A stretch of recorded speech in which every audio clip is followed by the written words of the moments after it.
Hi guys, do you want to scale your business and take it to greater heights? Have you been thinking about dropshipping in Brazil? Well, today we'll be interviewing the CEO of CartX and he'll be sharing some insight on the Brazilian dropshipping industry and also telling us more about CartX. Please stay tuned for the video. How is it, Lucas? How are we today? How are you feeling? Everything is good, man. Thank you. Thank you for having me. Pleasure to have you, sir. I'm so grateful that you came to join us today and you took your time to be doing this. For sure. My pleasure. Very honored.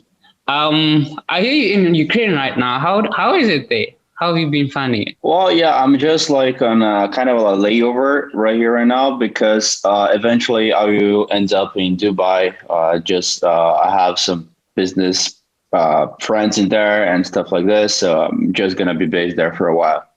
And Always also with busy. the restriction, yeah, with the restrictions, there's no much space for you to do anything, right? The travel. True. Is the restrictions too heavy there? Not that much, actually, not that much from what I seen. Yeah. Okay, awesome. I hope you're enjoying it. But I would like for us to get into our first question. How is it? How is it? How is the dropshipping industry in Brazil? What can you say about it? Yeah, so I've been doing drop shipping. Like I started doing drop shipping more or less two years and a half ago before I started our other business, and since then it's been growing a lot. I think what's changing a lot is that people are getting more professional in a way. I think the drop shipping people what merchants are trying to do is not make it look like it's drop shipping. It's just like normal e-commerce. I think that's the end goal, and that's where the market's heading towards.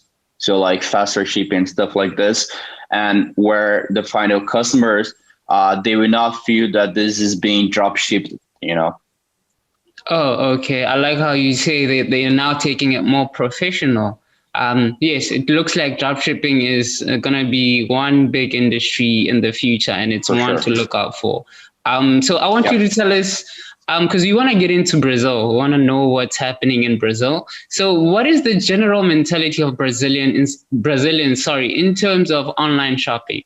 Are they open to it? Is it popular? Yeah, I would say it's a number that keeps like growing a lot. If you check the statistics is growing a lot. The number of online shoppers, I would say, especially even more than now we are in the pandemic and people, you don't have other way to shop but online shopping, right? Sure. And I think the mentality of Brazilian when they're like purchasing online is almost the same as they were purchasing offline, in a way that Brazilians, they always, I would say, like someone is buying online, they're like savvy spenders. So let's say like this, price is really important for someone in Brazil. For like, I'm generalizing that for the average Brazilian person, price is really important. The way that the options that you give customers to purchase. So for example, if a foreigner tries to come like to Brazil and sell it, he's probably not going to succeed it because you need like certain payment methods such as installments, a boleto bancário, which is a type of payment in Brazil, is like a ticket. And yeah, that's what I think. Oh, all right. Very clear, sir. So let's look at CartX. For those who don't know, what is CartX? What can you tell us about CartX? Sure. CartX, nowadays, we are a high converting e-commerce platform. We now serve thousands of merchants that mostly come to us looking to build a online store or to integrate our high converting one-page checkout on their other platforms or their landing pages. So those are the two main reasons someone would use CartX. But yeah, in the end, we are an entire e-commerce platform with many features. Okay. Before we get to that, I would want you to expand a little bit on that. But you just want to know how it started. How did CartX start? How did you guys come up with CartX? So myself, our company, we were an e-commerce store actually, and we always had trouble. We always have problem when selling, especially in Brazil. For example, we didn't have the right infrastructure, or it was too complicated. We want to keep it simple. So we handle ourselves by like hiring developers and doing a lot of changes, but it's still complicated for someone who's starting from zero, right? For someone who's like, I want to sell online. I don't want to think about any infrastructure, any problems with like setting up my shop and stuff like this. So the first thing, I mean, after a while, like running e-commerce, we had this conclusion that there's this space in the market that we could take it. And the biggest problem we saw in Brazil specifically was that there was not a decent checkout solution. So for example, we were using other platforms and we had to do a lot of customization, and we had to pay developers because we wanted to increase our conversion rates. We want to increase our average order value, right? And what we did, we start building a checkout, one-page checkout with built-in features with like an order bump and one-click upsell. And we start offering that to merchants on other platforms. So let's say that you're using Shopify to dropship, and now you can use our checkout solution there, and all of a sudden you just increase your revenue by 20%, right? Because it's pretty much our checkouts easier to finalize the purchase. So say someone would take 2 minutes to finish the purchase on checkout A, and on CartX they can take 30 seconds to finish the same purchase. And so that's how it started. And then it grew. Later it grew for the platform itself, as we just, we kept seeing that we could do that, and there was also space in the market, and we could also continue improving this experience. Oh, all right. That's very interesting. How you were trying to quicken the speed of conversion rate and how of doing business rather, on doing a checkout. And I guess people don't understand you guys are actually drop shippers that saw a problem and they tried to solve it. And many people don't know that, or don't understand that the problem that they face are actually business opportunities. So I think that's something that people should think about. If they see a problem, they should try finding a solution for it, and that will give you a business opportunity. So I think most successful business, they started this way, and where the founder he was not like he was facing that problem before, and he tried to solve it for himself, and then later he started offering that as a solution for customers. Correct. I agree 100%. I want to go and stay on CartX. Why would someone choose CartX, and what's the strength of CartX? Right. So I would say mostly it's just really increasing conversions. Like I said, we started a checkout that like we got a lot of traction. We grew really fast, mostly because these customers, they wanted a better solution for the customers to finalize their purchase, right? Like I said, we have a one-page checkout that if you compare to others checkout, they have multiple steps. So you have to keep clicking on next. You have to fill a lot of fields. So essentially, we reduce the checkout abandonment rate, which therefore increases your conversion rate. Also, a feature that didn't have in Brazil that we brought into the market was order bump. We are probably one of the only checkout that have this feature, where pretty much you're making a purchase, and with one click you add another product to checkout, and it loads right there. And finally we have this feature that's called one-click upsell. So imagine this: your customer is purchasing something online, and before like one day they pay for the product. Instead of them arriving at thank you page, there's the page in the middle where you can offer another product, right? And then if they refuse, there's a downsell and etc. So essentially, for the most part, customers would choose CartX to really increase their conversions. And of course, nowadays we also have our online store, and we have many customers that are totally migrating from the other platforms to us, just because we also provide features that would allow you to easily build your store. We always been thinking how we can speed up the process, how we can make it less annoying. So even nowadays, we even have like templates that other platforms doesn't have it. For example, you can literally just click on a button, and we have, for example, 10 stores, and you can just like copy and paste those stores to yourself. So imagine that you want that store with that template, one click, and you have that, and you just like change your logo, change your images, and there we go. You're ready to sell online. So it goes from like 30 days to build a store to 1 or 2 days. You said some really powerful things there. I believe you also said that you're always looking to improve on whatever you're doing. I have this class that I used to go to, quality management, and quality is only a perception of the customer. It's all dependent on the customer right now. What kind of quality or what quality is. It's not a standard that it's just one standard, because you can always improve on whatever you had last. For sure. Yeah. I think you said very powerful things, and it's probably something someone would use, an entrepreneur, to always keep in mind, to try to improve all the time and improve whatever that they're doing. Sure, great. Yeah, I want to ask something about CartX also. That is it only for Brazilians, or can anyone use it? It's a good question. We started in Brazil, right? We have been doing business in Brazil for now 1 year and a half, and we have finally decided to open the platform globally to other merchants, because we saw that our product is much better than a lot of these products in the US, in the United Kingdom, and so on. We also got requests, like sometimes we have a customer from France, a customer from Portugal that's like, how can I use your checkout? How can I use your platform here in my country? And we didn't have that before, right? Because we were trying to focus on something, which was Brazil. And actually, as we speak, we are kind of in the launch for this global thing.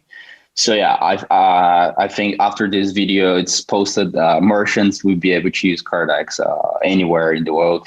We are doing something that is also like keeping it easy. We're gonna have the same features that I told in here, but much more. For example, a customer that is selling from the US, he probably selling globally, right? He's selling to France, he's selling to Poland, he's selling to Germany. So we're gonna have our checkout. They're gonna have a multi-currency automatically. Some stuff the other checkouts don't have it. So he has his checkout and he sells to multiple countries without doing any effort, any like other efforts, right? He just like plug and play, and that's it. Awesome. All right. Is there a season recently where people spend most in Brazil? Like, is there any season where, like for instance, I know back home, a lot of people spend a lot during the December period. That's like the festive season, right? So in Brazil, could you tell people like which season is the one that people would spend the most?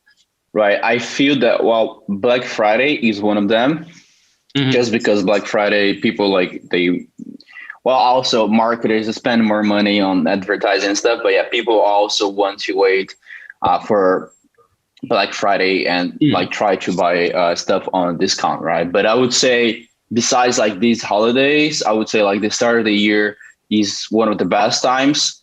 I just think that because, our numbers, when we used to run e-commerce, we saw that our numbers would increase at this specific time. But also I think there's something related to the resolution of New Year. So especially certain niches. So for example, the niche of like weight loss or cosmetics, people are at the start of the year, they're thinking, what are my goals to this year? I want to lose weight. I want to get prettier or stuff like this. So, this time they look for stuff to buy and improve themselves. So, but what I'm saying, like in this niche, but I would say is in general, people just spend more money at the start of the year in Brazil. Oh, wow. And I'm hearing you talking about fitness or physical well-being. Why I asked you the question is for a dropshipper who wants to sell in Brazil to know which season and which niche to sell. When are they gonna make their money? So where do dropship or where can you find trending products in general for dropshippers? Wiio. You can find trending products in there, but well, I think trending products. I think it's just really checking other stores, checking what it's selling in the market. I think, there's two ways. I guess like we're the person who's gonna try a lot of products and see what sticks, or you're the person who can research the market and see what people are selling and try to get an answer from that, and then put your product and see if it sells. But yeah, I think they're researching other stores, checking what they're selling. I think that's one of the best ways. Research. Right. So they and research in the market, right? Because not necessarily something that is selling the United States, it will sell in Brazil. I had like this many times before that I would see like a product that is selling like crazy in like a lot of stores in the US, and then we would bring that to Brazil and would simply not sell, right? Correct. That's a very valid point, because a lot of dropshippers, they're in one of the Facebook groups, and then they just ask a question: what niche can I sell? I'm a starting dropshipper, I'm interested, and what niche should I sell? And the answer to that question is this one. I strongly believe in what you're saying, that you have to research the market first. What sells in Brazil may not sell in the United States. So I think that's very insightful for someone who wants to start out drop shipping in trying to figure out which niche to choose. So exactly. We want to ask, what kind of niche would you recommend for someone who wants to drop ship in Brazil? What would you suggest? Right. I would say the niche that I used to like the most was more like health niche. So something like I used to sell a lot of products for removing eye bags and stuff like this. They used to sell really good, this type of niche. Also home and decor that used to sell a lot. So stuff for kitchen, stuff for living room. And these are the two niches that I would say it's good in Brazil. Awesome. All right. What are the top 3 elements for you, according to what you know, that makes a dropshipper in Brazil stand out from his competitors? What do you think are the top 3 things, top 3 ingredients? Right. Well, if I would say like trying to keep your store as professional as possible, trying to give like certain assurance for your customers, who they're buying from. If I'm buying from this person, we will get like support later. We will be able to contact this person if I have any problem, right? Because I think if your store is just like just another store, they can be afraid of buying with you. Also, if you can reduce your shipping times, try to find ways to reduce your shipping times, sell high quality product. Do not sell stuff do not buy the cheapest product just because you're going to have a better margin, because in the end, you're going to have to refund the customer when he gets angry at you, right?